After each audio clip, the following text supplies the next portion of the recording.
எல்லோருக்கும் வணக்கம் நேயர்களே. ரொம்பவே ஒரு அதிர்ச்சிகரமான விஷயத்தை பற்றி நம்ம தெரிந்து கொள்ள போகிறோம். சற்று முன் பார்த்தீங்கன்னா ஜெயம் ரவி அவர்கள் நம்ம யாருமே எதிர்பார்க்காத ஒரு அதிர்ச்சிகரமான விஷயத்தை பண்ணியிருக்கிறாரு.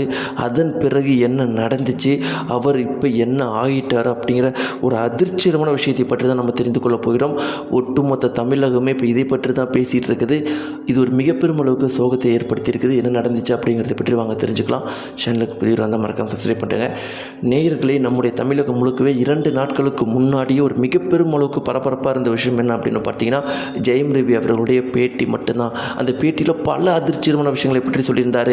அதில் ஒரு 4 விஷயங்களை பற்றி சொல்லணும் அப்படின்னு பார்த்தீங்கன்னா, முதல் விஷயம் அவர் சொன்ன ரொம்பவே அதிர்ச்சிகரமான விஷயம் என்னென்னா, என்னுடைய வாழ்க்கையில் நான் ரொம்பவே சந்தோஷமாக இருந்த தருணம் அப்படிங்கிறது டிக் படத்தில் என்னுடைய மகனுடைய நடித்தது மட்டும்தான் சந்தோஷமான விஷயம். இன்றைக்கி அந்த பையனை பார்க்க கூட விட மாட்டேங்கிறாங்க, பாடி கார்டை வச்சு அடித்து துரத்துறாங்கன்னு.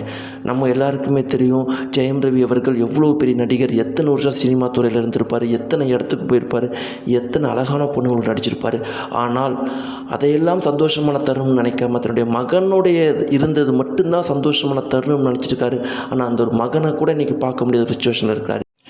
இரண்டாவது அவர் பேட்டியில் சொன்ன ரொம்பவே அதிர்ச்சிகரமான விஷயம் என்ன அப்படின்னு பார்த்தீங்கன்னா, நான் ரத்த வாந்தி எடுத்துகிட்டு இருக்கிறேன், அதுக்கு காரணம் அவங்க பிளாக் மேஜிக் என்னை வச்சு பண்ணிட்டாங்க அப்படின்னு.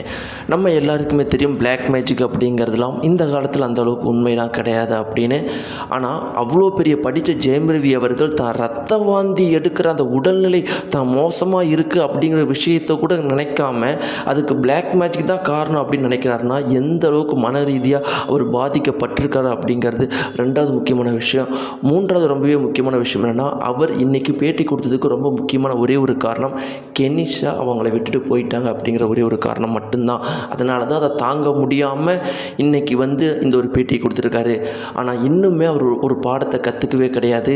அவருடைய வாழ்க்கையில் இன்னொருத்தவங்க மேலே அட்டாச்மெண்ட்டாக இருக்கிறது, தான் மேலே அட்டாச்மெண்ட் இல்லாத ஒரு பொண்ணு மேலே ரொம்பவே அட்டாச்மெண்ட் இருக்கிறதுனால தான் இன்றைக்கி இவர் இவ்வளோ கஷ்டப்பட்டுட்டு இருக்கிறார் அப்படிங்கிற ஒரு விஷயத்தை அவர் மறந்துட்டார்.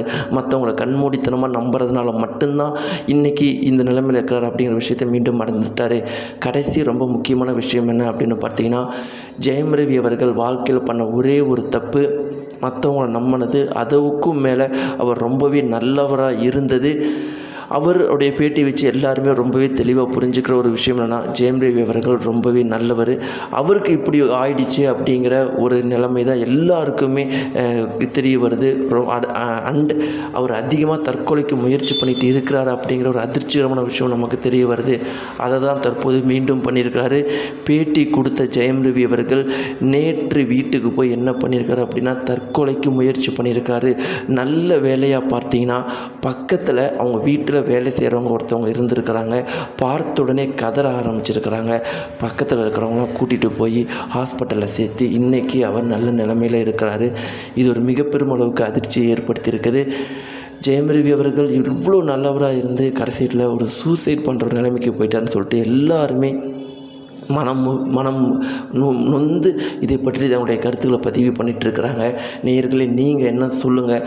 ஜெயம் ரவி அவர்கள் என்ன பண்ணால் ஒரு சந்தோஷமான அவருடைய நல்ல குணத்தை, ஒரு நல்ல வாழ்க்கை அவருக்கு மீண்டும் கிடைக்கும் நீங்கள் நினைக்கிறீங்க? மறக்காமல் கீழே கிடக்க கமெண்ட் பாக்ஸில் தெரிவிங்க.